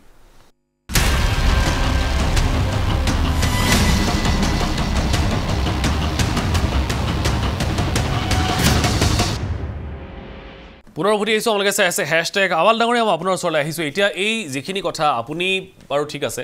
এটা লাইনত আপুনি কথাখিনি ক'লে কিন্তু সামগ্ৰিকভাৱে এই যে অসমৰ ৰাজনীতিত এই নতুন শক্তি বা নতুন একত্ৰ এটা শক্তিৰ যিটো উত্থান এইটোৱে কেনেবা কম আকৌ আপোনাক এইটো কথাই সুধিছোঁ যে তেওঁলোক যদি ঠিক ট্ৰেকত যায় এইটো বিজেপিৰ বাবে এটা প্ৰত্যাহ্বান হৈ থিয় দিয়াৰ সম্ভাৱনা আছে নেকি কাৰণ তেওঁলোকৰ যিখিনি কথা বতৰা যে তেওঁলোকৰ দাবী কৰিছে যে 24ৰ তেওঁলোকৰ সমীকৰণটো ঠিকেই গ'ল এতিয়া 26ৰ বাবে তেওঁলোকে সাজু হৈছে 1-to-1 ফৰ্মুলা ইত্যাদি আৰম্ভণিৰ পৰাই কৈ আছে যদিও অখিল গগৈ লুৰিণজ্যোতি গগৈ কথা পাতিবলৈ এতিয়াও বাকী মই কথাটো বহুত জটিলতা নিব খোজা নাই মই এটা কথা ক'ব বিচাৰিছোঁ যে প্ৰথমতে মই ৰাইজৰ দল আৰু অসম জাতীয় পৰিষদক মই ধন্যবাদ জনাইছোঁ যে তেওঁলোকে কি আঞ্চলিক দল বা কি জাতীয়তাবাদী দল কাক লৈ কৰিব খুজিছে সেই কথাটো তেওঁলোকে স্পষ্টভাৱে কৈছে যে তেওঁলোকৰ যে আমি যিখিনি যাক লৈ অসম আন্দোলন হৈছিল সেই কথাবিলাক এতিয়া নাই এতিয়া তেওঁলোক সকলোকে লৈ এটা সামগ্ৰিকভাৱে সকলোকে লৈ তেওঁলোকে জাতীয়তাবাদটো কৰিব খুজিছে এটা নতুন জাতীয়তাবাদৰ তেওঁলোকে সংজ্ঞা আগবঢ়াই দিছে অসমৰ ৰাইজৰ সন্মুখত গ্ৰহণ কৰে ৰাইজে নকৰে সেইটো এটা সুকীয়া কথা কিন্তু তেওঁলোকে স্পষ্টভাৱে কোনো লোকঢাক নকৰাকৈ কথাখিনি কৈ দিছে যে পূৰ্ববংগীয় মুছলমানসকলকো লগত লৈ জাতীয়তাবাদ কৰাত তেওঁলোকৰ আপত্তি নাই ঠিকে আছে কথাটো আৰু দ্বিতীয় কথাটো হৈছে যে আজিৰ দিনত আমি এটা কথা চাব লাগিব যে অসমত আমি দেখিছোঁ মই ব্যক্তিগতভাৱে মই অনুভৱ কৰোঁ যে যিখিনি কম বয়সীয়া মানুহ আছে অন্ততঃ 35 বছৰৰ তলৰ যিখিনি মানুহ এই মানুহখিনিয়ে অসমত যিবিলাক বিষয় লৈ ৰাজনীতি হৈ থাকে সেই ৰাজনৈতিক বিষয়বিলাকৰ ক্ষেত্ৰত নিজকে কানেক্ট কৰিবলৈ মানে ইচ্ছাও নকৰা হৈ আহিছে আৰু বা তেওঁলোকে সেই বস্তুটো কেনেকৈ গ্ৰহণ কৰিছে সেইটো মোৰ অলপ মানে হেৰি আছে গতিকে এই নতুন চাম যিখিনি মানুহ যিখিনিৰ বয়স 30 বা 35 বছৰৰ কম সেই মানুহখিনিক এটা কিন্তু আমি নতুন দিশ আমি দিব লাগিব আৰু দ্বিতীয় কথাটো হৈছে যে মানুহৰ মাজত এটা হতাশাটো আছে কাৰণ অসম চুক্তি হৈছে আলফাৰ গোটেই বিষয়বিলাকো বা এইবিলাক গোটেই কথাবিলাক আছে যে এই গোটেই কথাবিলাকৰ পৰা 79ৰ পৰা আজিলৈকে এই গোটেই পৰিক্ৰমাটোত কি পালোঁ কি নাপালোঁ এই কথা বতৰাবিলাক ভাবি চিন্তিও কিন্তু এখিনি মানুহ হতাশ হৈছে গতিকে কোনখিনি মানুহ না মই সেইখিনি নকওঁ যে এখিনি মানুহ সমাজৰ এখিনি মানুহ হতাশ হৈছে আৰু ৰাজনীতি দেখিও এখিনি মানুহ হতাশ হৈছে আজি বদৰুদ্দিন আজমল ডাঙৰীয়া কথাটো কোনোবাই কৈ আছে বা এনেকুৱা এটা নেৰেটিভ সৃষ্টি কৰি আছে যে বদৰুদ্দিন আজমল ডাঙৰীয়া বিজেপিৰে সৃষ্টি বদৰুদ্দিন আজমল ডাঙৰীয়া জীয়াই থাকিলে ভাৰতীয় জনতা পাৰ্টিৰ হেৰি হ'ব তেনেকুৱা কথাটো নহয় কাৰণ দীৰ্ঘদিনীয়া অভিযোগ কিন্তু মই এটা কথা আপোনালোকক স্পষ্টভাৱে কৈছোঁ আমি সৰু মানুহ আমি ডাঙৰ লিডাৰো নহয় আমাৰ কথাবিলাকৰ কোনো গুৰুত্ব নাথাকে কিন্তু মই নিজে 2012 চনৰ পৰা এটাই কথাই চিঞৰি আছোঁ যে বদৰুদ্দিন আজমল ডাঙৰীয়া হৈছে তেওঁ যিখিনি মানুহে তেওঁক প্ৰাণে মানে মনে প্ৰাণে ভাল পায় বদৰুদ্দিন আজমল ডাঙৰীয়া সেই মানুহখিনিক বদৰুদ্দিন আজমল ডাঙৰীয়াই যিটো ৰাজনৈতিক ব্যৱসায় কৰি আছে ৰাজনৈতিক ব্যৱসায়ৰ কেঁচা সামগ্ৰী হিচাপে ব্যৱহাৰ কৰি আছিল এই কথাটো মই আজি কোৱা কথা নহয় 2012 চনৰ পৰা কৈ আছোঁ আৰু আজি মই কৈছোঁ যিটো ফিনিছ প্ৰডাক্ট বুলি হয় মানে এই যে মানে বিজেপি আৰু ৰাইজৰ দলে এই সংখ্যালঘুসকলক ফিনিছ প্ৰডাক্ট হিচাপে ব্যৱহাৰ কৰিছে বুলি মই এইকাৰণে কৈছোঁ যে এইবাৰ দেখাত অসমত ধৰ্মীয় মেৰুকৰণ হোৱা নাই মানে ধৰ্মীয় মেৰুকৰণটো আমি কেতিয়া কওঁ যেতিয়া বিজেপিৰ কোনোবা এজন লিডাৰে কিবা এটা কথা ক'লে বা কোনোবাই বদৰুদ্দিন আজমলে কিবা ক'লে তেতিয়া আমি এটা ধৰ্মীয় মেৰুকৰণ বুলি কওঁ ধৰ্মীয় মেৰুকৰণ আজি ভাৰতীয় জনতা পাৰ্টিৰ পক্ষত যদি সনাতনীসকল সমবেত হয় তেতিয়া সেইটো ধৰ্মীয় মেৰুকৰণ চলাইছে বুলি বিজেপিয়ে বিজেপিক অভিযুক্ত কৰে কিন্তু কংগ্ৰেছে লুৰিণজ্যোতি গগৈ আৰু অখিল গগৈ ডাঙৰীয়াৰ ৰাজনৈতিক চাতুৰতাৰে তেওঁলোকক মই তাৰ কাৰণে অভিনন্দন জনাইছোঁ দেই তেওঁলোকে পাৰিছে মই কালিয়ে কৈছোঁ যে বদৰুদ্দিন আজমল কৰিব নোৱাৰা কামটো তেওঁলোকে কৰি দিলে গতিকে এই কামটো যে তেওঁলোকে কৰিব পাৰিছে মেৰুকৰণটো এবাৰ 100% হৈছে কংগ্ৰেছৰ পক্ষত ৰচিদ আলম ডাঙৰীয়া মই গৈ আছোঁ আপোনাৰ ওচৰলৈ গৈ আছোঁ আলম ডাঙৰীয়া যদি সঁচা এবাৰ ঠিক আছে সেইখিনি কথা মেৰুকৰণটো কৰিবলৈ সক্ষম হৈছে বুলি কৈছে কংগ্ৰেছে ৰাইজৰ দল আৰু জাতীয় পৰিষদৰ জৰিয়তে এইটো কথা অভিযোগ আছে কিন্তু যদি সঁচাকৈ কেনেবাকৈ আঞ্চলিক শক্তিটো শক্তিশালী হয় কংগ্ৰেছৰ বাবে ই এটা ভয়ৰ কাৰণ নেকি বা কংগ্ৰেছে এই আঞ্চলিক শক্তিশালী হ'ব দিবনে নিদিয়ে এইটো কেতিয়াও আমাৰ ভয়ৰ কথা হ'ব নোৱাৰে আজি ৰাইজৰ কাম কৰা দলবিলাক উত্থান হওক কোনো আপত্তি নাই অসমৰ স্বাৰ্থত যদি কোনোবা দল গঠন হয় সেইটো যদি উত্থান হয় সেইটো আমাৰ কোনো আপত্তি নাই কিন্তু আমাৰ অগপৰ এজন নেতাই কৈ গ'লে কংগ্ৰেছ দলৰ দিনত ইমান শ্বহীদ হৈছিল সেই পুৰণা কথাবিলাক নানাটো ভাল কাৰণ সেই সময়ত কিমান নেলিত হত্যা কৰা হৈছিল সেই হত্যাকাৰীসকল চৰকাৰ হ'ল সোণৰক্ষম গৰিল 85 পৰা 90 লৈ সোণৰক্ষম গৰিল না অসম ধ্বংস কৰিল আকৌ 96 পৰা 2000 লৈকে সেই সময়ত কা চৰকাৰ আছিল দাদা 85 পৰা যেতিয়া 90 লৈ 85 পৰা 90 লৈ 85 পৰা 90 লৈ অগপ চৰকাৰ হ'ল সেই হত্যাকাৰী কোনবিলাক হত্যাকাৰী কোন মানুহক হত্যা কৰি চৰকাৰ হ'ল এইবিলাক আমি ক'ব কোৱা নাই আকৌ 96 পৰা অলপ শুনক 96 পৰা 2000 লৈকে যিখিনি যুৱক মানুহক হত্যা কৰিলে গুপ্তঘাতকৰ দ্বাৰা প্ৰফুল্ল কুমাৰ মহন্তই আপোনালোকৰে দলৰ এজন বিষয়াই কান্দি কান্দি মোক কৈছিল এই চৰকাৰ যদি আৰু 5 বছৰ আহে অসমীয়া যুৱতী বিয়া দিয়াৰ কাৰণে যুৱক লৰা নাপাব অসমত আপোনালোকৰ দলৰ মানুহে কৈছিল এইবিলাক অলপ মনত কৰক মাননীয় মহামান্য আদালতে প্ৰফুল্ল কুমাৰ মহন্তক ক্লিন চিট দিছে যি সময়ত কেব আনিলে মহামান্য আদালতে মাননীয় প্ৰফুল্ল কুমাৰ মহন্তক মুক্ত কৰিছে দাদা যি সময়ত কেব আনিলে আপোনালোকৰ সভাপতি অতুল বৰাই কান্দি কান্দি দিল্লীত কি কৈছিল আদালতক অৱমাননা কৰিছে কেব আনাৰ পিছত আদালতক আপুনি অৱমাননা কৰিছে মাননীয় প্ৰফুল্ল কুমাৰ মহন্তক আদালতে ক্লিন চিট দিছে আসল কথা নহওক আদালতৰ কথাই জানিব নালাগে টক শ্ব' এইটো কোৰ্ট নহয় এইটো আপুনি কথাবিলাক গুপ্তঘাত হোৱা নাছিল সেইদিনত প্ৰফুল্ল মহন্তৰ নেতৃত্বত হোৱা নাছিল এইবিলাক আপুনি এতিয়া আমি আইন হিচাপত বা কি হিচাপত কথাবিলাক পাতিম বেলেগ কথা ৰাইজে জানে মই ৰাইজৰ কথা কৈ আছো ৰাইজে গম পায় আদালতৰ পৰা ৰেহাই পাইছে সেইটো মানি লৈছো কিন্তু ৰাইজে জানে ইমান হত্যাকাৰী মানে এইবোৰ কাৰণতেই অসম গণ পৰিষদৰ বিকল্প আঞ্চলিক শক্তি বিচাৰিছে নেকি আলম ডাঙৰীয়া আদালততকৈ ওপৰত আপুনি আদালতৰ কথা নামানে কাৰণবিলাকত আৰু যি সময়ত শুনক নহয় যি সময়ত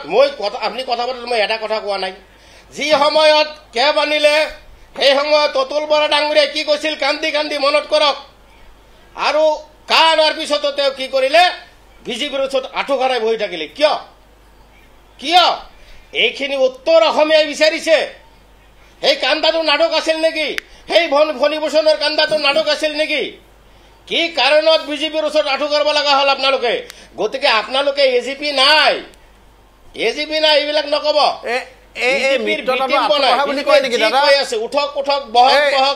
জাতীয় পৰিষদ আৰু ৰাইজৰ দলে আঁঠু কাঢ়িছে নেকি আপোনালোকৰ ওচৰত আমি কিন্তু আঁঠু কঢ়া নাই দেই আপোনালোকে কেণ্ডিডেট ৰচিদ ডাঙৰীয়া বৰপেটাত কিয় আপোনালোকে শব্দবিলাক অলপ ভালকে ক'ব কেণ্ডিডেট হ'ল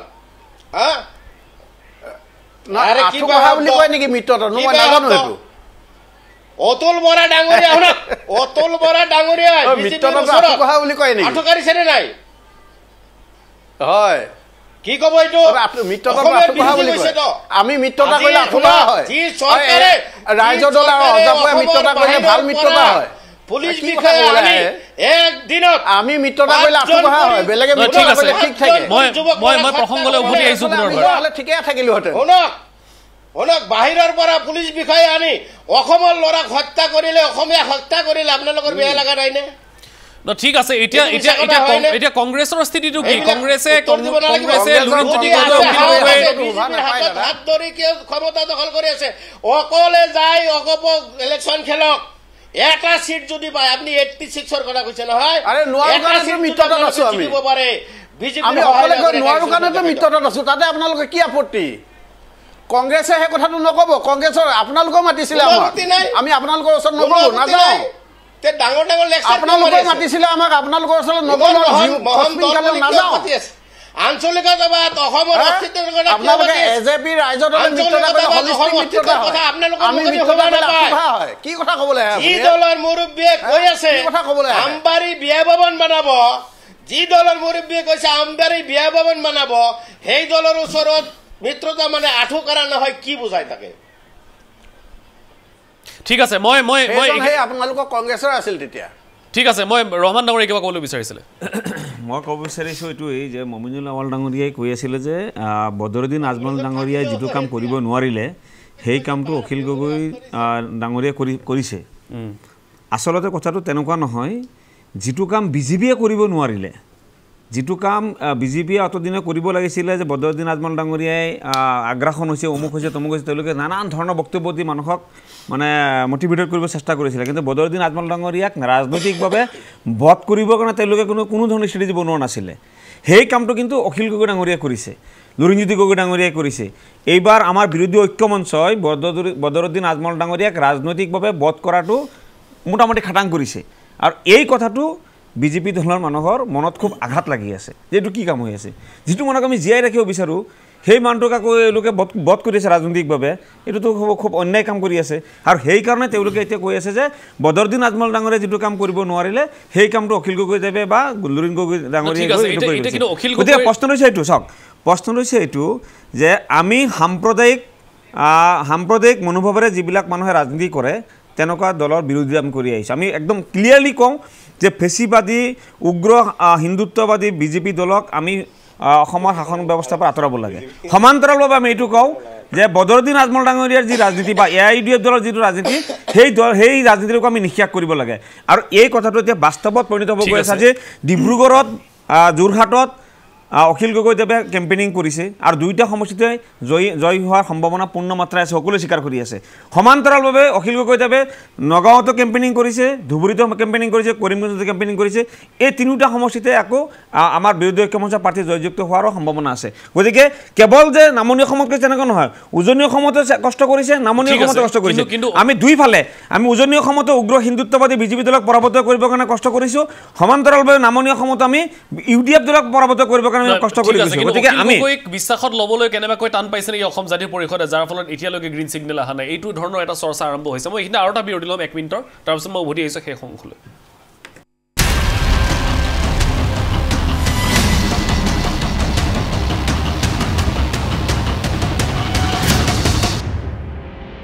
সেই সংশলৈ চিত্ৰৰঞ্জন বসুমতাৰ এতিয়া যিখিনি কথা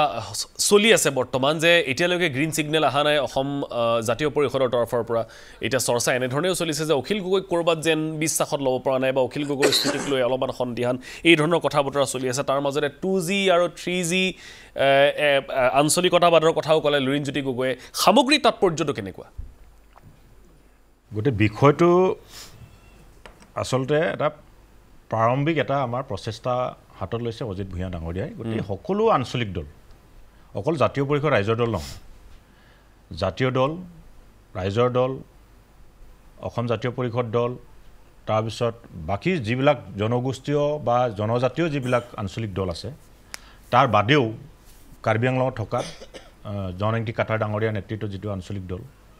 এটা ৰড মেপ বনোৱাবলৈ তৈয়াৰ কৰা হৈছে যে সকলো আমি এটা মঞ্চত আমি গোট খাব পাৰোঁ নেকি অসমৰ ভৱিষ্যতৰ কাৰণে কংগ্ৰেছৰ লগত এটা সুকীয়া কংগ্ৰেছৰ লগত এটা সম্পৰ্ক থাকিব আপোনালোকে এতিয়া কথাটো মই তাত আহোঁ যে আমাৰ মাজত এটা ভুল বুজাবুজি সৃষ্টি কৰিবৰ কাৰণে কথাবিলাক এৰি থকা নিচিনা হৈছে বিশেষকৈ বিজেপিৰ পৰা এটা নেৰেটিভ দি থকা হৈছে যে একত্ৰীকৰণ মই একত্ৰীকৰণ শব্দটো ক'বই বিচৰা নাই যে আমি ঐক্যবদ্ধ যুঁজৰ কথা কৈছোঁ এইটো কেনেকৈ হয় এই বিষয়বিলাক আমি চিন্তা চৰ্চা কৰি আছোঁ বা সেইটো এটা ডেভেলপমেণ্ট এটা আৰম্ভ হৈছে মানে আপোনালোকে এটা দলৰ যুঁজত আপোনালোকে বিশ্বাসী নহয় নেকি এটা দল হৈ পেলাই যুঁজাটো যিটো অখিল গগৈ বাৰম্বাৰ কৈ আছে নাই এটা দল দুটা দল হয় তিনিটা দল হয় কিন্তু ঐক্যবদ্ধভাৱে যুঁজাটোত আমি প্ৰাসংগিকতা মানে প্ৰাসংগিক হিচাপে আমি লৈছোঁ কাৰণ নিজৰ মৰ্যাদা নিজৰ আদৰ্শ নিজৰ পৰিচয় অক্ষুণ্ণ ৰাখিব লাগিব সকলোৱে আৰু সামগ্ৰিকভাৱে নিজৰ সমস্যাও বেলেগ এতিয়া আপুনি সোণোৱাল কছাৰীৰ সমস্যা বেলেগ মিচিঙৰ বেলেগ বড়োৰ বেলেগ কাৰ্বিৰ আলোচনাৰ বিষয় হৈছে গতিকে এই গোটেই বিষয়বিলাক আলোচনা কৰি আমি যেনেকৈ ZPM চৰকাৰ গঠন কৰিছে মিজোৰামত সৰু ক্ষুদ্ৰ আঞ্চলিকবিলাক ঐক্যবদ্ধ হৈ পেলাই সেই প্ৰক্ৰিয়াটো আমি ইয়াত আৰম্ভ কৰিব পাৰোঁ সেইটো আমি চিন্তা চৰ্চা কৰিছোঁ বাকী কংগ্ৰেছৰ লগত অহা কথাটো আহিলোঁ মই এতিয়া এই যে নেৰেটিভ যে আমাক দি থকা হৈছে যে নেৰেটিভবিলাক শুনিবলৈ বিৰাট ভাল বিজেপিয়ে যেতিয়া নেৰেটিভ দিব এজেপিয়ে যেতিয়া নেৰেটিভ অসমৰ ৰাইজে গ্ৰহণ কৰিব বুলি ভাবি থাকে এতিয়া আপোনালোকে জানেনে যে ইমান জাতীয়তাবাদ বুলি কৈ থকাৰ পাছত আঞ্চলিকতাবাদৰ কথা কৈ থাকে অসম গণ পৰিষদে কেৱল দুবাৰ এতিয়া বিজেপিৰ লগত তিনিবাৰ চৰকাৰ তেওঁলোকে গঠন কৰিছে কিন্তু আপোনালোকে ৰাইজৰ মতটো চাব ৰাইজে তৰুণ গগৈ তিনিবাৰ মুখ্যমন্ত্ৰী বনাইছে কংগ্ৰেছৰ দিনত হিতেশ্বৰ শইকীয়াক অসম আন্দোলন হৈ থকাতে মাজতে আকৌ এবাৰ মুখ্যমন্ত্ৰী বনাইছে তাৰ মানে বিজেপিৰ এইটো ভয় আৰু অসম গণ পৰিষদ দলৰ এইটো ভয় হৈছে যে কংগ্ৰেছৰ লগতো এটা শক্তিশালী এটা আঞ্চলিক ভেটি যদি যোগ খাই যায় কেতিয়াও বিজেপি চৰকাৰত আহিব নোৱাৰে বা অসম গণ পৰিষদৰ প্ৰাসংগিকতা নাইকিয়া হৈ যায় কিন্তু কংগ্ৰেছে সঁচাকৈ আপোনালোকৰ বন্দুক থৈ পেলাই তেওঁলোকে চলাইছে নেকি নাই মানে যদি আমি সংখ্যালঘু ভোটৰ কথা কওঁ নাই যিটো দাবী উত্থাপন কৰিছে এইটো সময়ে আমি নিজৰ স্থিতিত আমি কটল থাকি কংগ্ৰেছৰ লগত কেনেকৈ আমি আণ্ডাৰষ্টেণ্ডিঙত আগবাঢ়িব পাৰোঁ সেই বিষয়বিলাক সময়ে ক'ব ৰাইজে আমাক পৰামৰ্শ দিব ৰাইজে আমাক জনমত দিব কিন্তু এটা কথাটো আপোনালোকে চাব যে আমাক যে এতিয়া কংগ্ৰেছৰ লগত লগে গালি পাৰি থাকে এইটো পুৰণা কেছেট বজাই থাকে এই গ'ল আৰু যে এতিয়া 855 জন শ্বহীদৰ কথা কৈ থাকে 855 জন শ্বহীদ হোৱাৰ পাছত অসম চুক্তি হৈছিল অসম চুক্তিত কি কৈছিল তেওঁলোকে অসম গণ পৰিষদ দলে বা বিজেপিয়ে ভালকৈ অধ্যয়ন কৰিবলৈ মই অনুৰোধ জনাইছোঁ তেওঁলোকক তাত কি লিখা আছে 6 নম্বৰ দফা কি 5 নম্বৰ দফা কি অসম চুক্তিত আখৰে কেনেকৈ ৰূপায়ণ হ'ব লাগিছিল এই বিষয়বিলাক তেওঁলোকে আকৌ পুনৰবাৰ অধ্যয়ন কৰিবলৈ মই অনুৰোধ জনাইছোঁ আৰু যে এই অসম চুক্তিক মূল মন্ত্ৰটোকে তেওঁলোকে নৎসাত কৰি পেলাই আকৌ কাটো চাপি দিছে তাত ধৰ্মীয় বিভাজনৰ নামত তেওঁলোকে হিন্দু বাংলাদেশী লৈ অহাৰ কথা কৈছে বা হিন্দু বাংলাদেশীসকলক তেওঁলোকে ইয়াত নাগৰিকত্ব দিয়াৰ মানে আইন আনিছে তাৰ পাছত আৰু এটা কথা কওঁ যে তেওঁলোকে যে কৈ আছে যে আমি কংগ্ৰেছৰ লগত যোৱাৰ কাৰণে আমি হলিষ্টিক নহয় বুলি কৈছোঁ কিন্তু তেওঁলোকে মই কৈছোঁ যে